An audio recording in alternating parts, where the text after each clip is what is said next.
comfortable, reach over there and grab that teddy bear or that long pillow or whatever it is that you hug in the night. Close your little eyes and I'll tell you a story. My mother, well, like your mother, was a wonderful person. She was always there for me.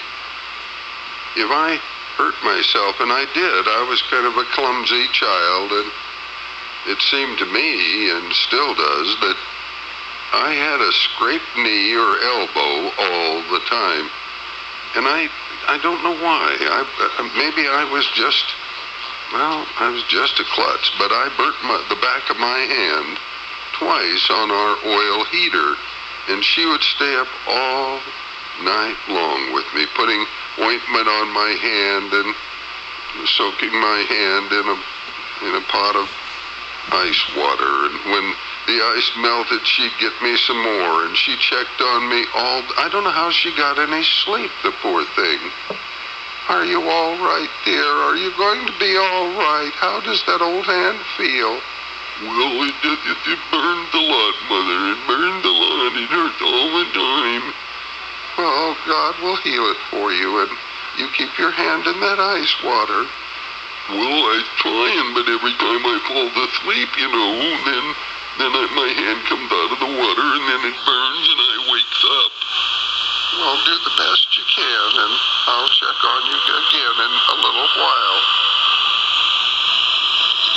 When we got into the second grade, and Mother's Day was approaching, the teacher, whose name I can't remember, oh yes I can, Miss Aldridge, she brought in some clay, and we flattened that clay out into a crude circle. She showed us how to do it. We just worked with it, and she came around to every desk and told us, now this is going to be a gift for your mother, so you take extra care and just make a round patty like a pancake. So we did that, and then she had us press our little hands down into it and make a handprint. And then they dried. But by the time we came back to school, I don't know if she took them home and dried them in an oven, or they just dried by the time we came back the next day. I don't know.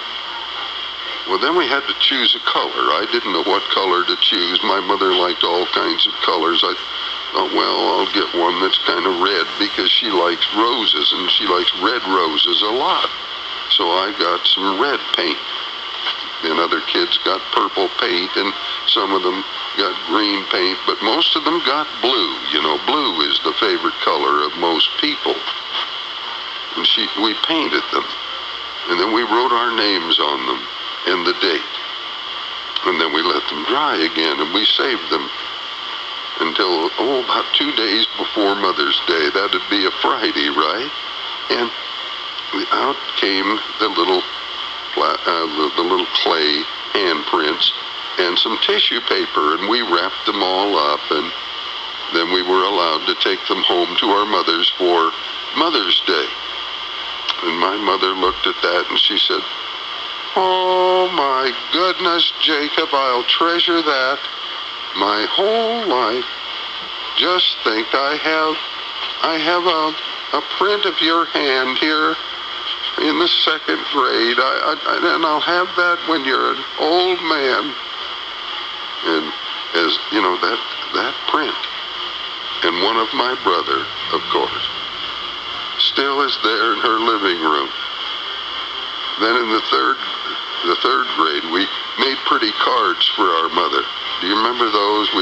They'd give us the construction paper and show us how to cut out stars and show us how to cut out hearts and give us that old paste, and we'd eat a little bit of that paste, if you remember that. It kind of tasted good. Oh, I've tried it as an adult, though. It doesn't taste the same at all. I don't know what kind of paste it was, but it was just old school paste. And then we took her a beautiful card. And in the inside, it would say, I love you, Mother. Happy Mother's Day. And we'd write that ourselves. That was the thing. We got to write it ourselves on there with an ink pen. My mother loved that too. And when I was in the 6th grade with Miss Hampton, I remember buying her a diamond ring.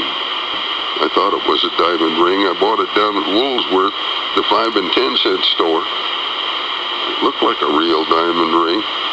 And I brought it home to her in a little box, and I wrapped it in the bathroom. That was the only place we could go and be alone in that house. And I wrapped it all up and tied it with a piece of string. And then on Mother's Day, I gave it to her, and she took it out, and she said, "Oh, Jacob, isn't that beautiful?" She was always appreciative.